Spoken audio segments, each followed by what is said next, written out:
ఓం శ్రీ మాత్రే నమః. ఈరోజు ఈ వీడియోలో గుడిలో మనం ఏ సేవలు చెయ్యొచ్చో తెలుసుకుందాం. పురాతన భారతీయ గ్రంథాలలో హిందూ దేవాలయాలు, కళల సంశ్లేషణ, ధర్మం ఆదర్శాలు, నమ్మకాలు, విలువలు హిందూ ధర్మంలో ప్రతిష్ఠించబడిన జీవన విధానాన్ని ప్రతిబింబిస్తుంది.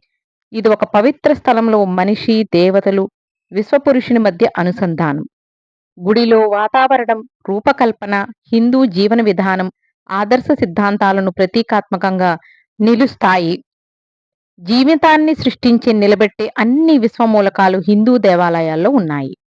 ఇక భగవంతుడికి మనం చేసే గొప్ప సేవలలో ఒకటి మన శరీరంతో ఒక సామాన్యుడిలా సేవ చేయడం. ఆ సేవ ఒక దేవాలయంలో చేస్తే ఇంకా గొప్ప పుణ్యం. భగవంతుడి ముందు అందరూ సమానమే, అందరూ సామాన్యులమే అనే భావం మనసులో నింపుకొని ఎటువంటి ఫలితాన్ని ఆశించకుండా దేవాలయంలో సేవ చేస్తే భగవంతుడు తప్పక మనల్ని అనుగ్రహిస్తాడు. దేవాలయంలో మనం చేసే సేవ ఆ భగవంతుడి పూజ కన్నా ఎక్కువైనదే అనడంలో సందేహం లేదు.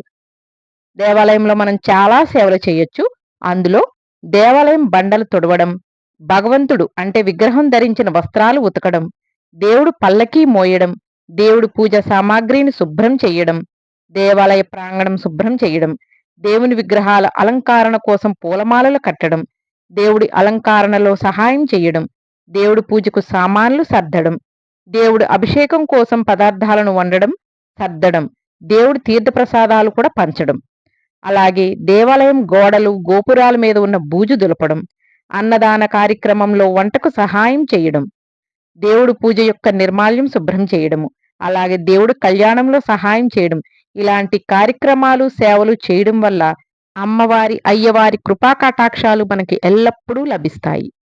ముందుగా పరమాత్ముడు మనలో నివసించడానికి అంటే మన హృదయాలను దేవాలయాలుగా మార్చుకోవాలి. అంటే ముందు మనం పరిశుభ్రంగా ఉండి, మలినమైన మనసుతో కాకుండా స్వచ్ఛమైన మనసుతో సేవ చెయ్యగలగాలి.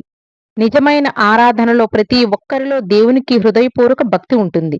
ఈ హృదయ ఆలయాన్ని శుద్ధి చేస్తూ మీ జీవితాన్ని సేవకే అంకితం చెయ్యాలి. అప్పుడు పరమాత్ముడు మనల్ని తప్పక ఆశీర్వదిస్తాడు. స్వామివారి అపరిమితమైన ప్రేమ పొందాలంటే నిస్వార్థ సేవలో నిమగ్నమయ్యేలా మనం ఎప్పుడూ ఉండాలి. ఓం శ్రీ మాత్రే నమః.